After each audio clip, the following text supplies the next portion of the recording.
اعوذ باللہ من الشیطان الرجیم بسم اللہ الرحمن الرحیم۔ السلام علیکم ناظرین، آج حضرت علی علیہ السلام کی تلوار ذوالفقار کے بارے میں ایک چھوٹا سا جملہ آپ کی خدمت میں حاضر ہے کہ مولا علی علیہ السلام کی تلوار کس طرح مضبوط تھی اور کیا تھی۔ ایک دفعہ حضرت علی کہیں بیٹھے ہوئے تھے، مولا علی علیہ السلام امیر المومنین کہیں بیٹھے ہوئے تھے تو ایک صحابی حضرت علی کے پاس آیا اور عرض کیا، اے علی، میں نے سنا ہے کہ آپ کی جو تلوار ہے ذوالفقار ہے یہ پہاڑ کو بھی چیر دیتی ہے، تو کیا یہ بات واقعی سچ ہے، صحیح ہے؟ حضرت علی نے فرمایا، صحیح سنا۔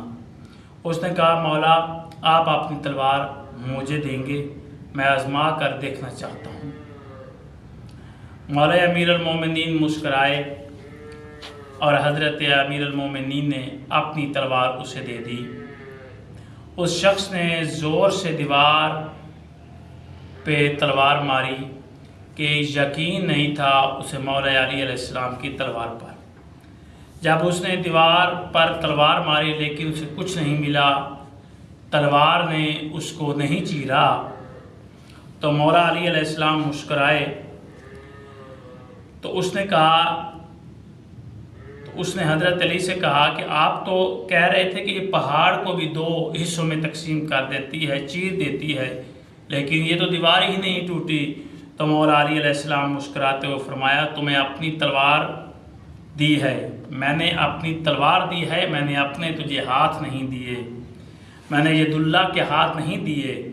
جب یہ تلوار ید اللہ کے ہاتھوں میں ہوتی ہے تو یہ ذوالفقار تب ذوالفقار ہے جب علی کے ہاتھ میں ہو، ورنہ یہ صرف ایک لوہے کا ٹکڑا ہے۔ یعنی کہ یہ تلوار ذوالفقار تب ہوتی ہے جب ید اللہ کے ہاتھوں میں ہو، ویسے تو ایک یہ لوہے کا ٹکڑا ہے۔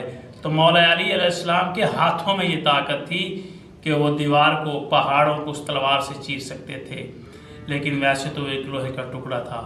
مولا علی علیہ السلام ہمارے امیر المومنین پہلے امام پر صحابہ بہت شک کرتے تھے، لیکن امام مسکرا کر انہیں جواب دیتے تو وہ ان کو لاجواب کر دیتے تھے۔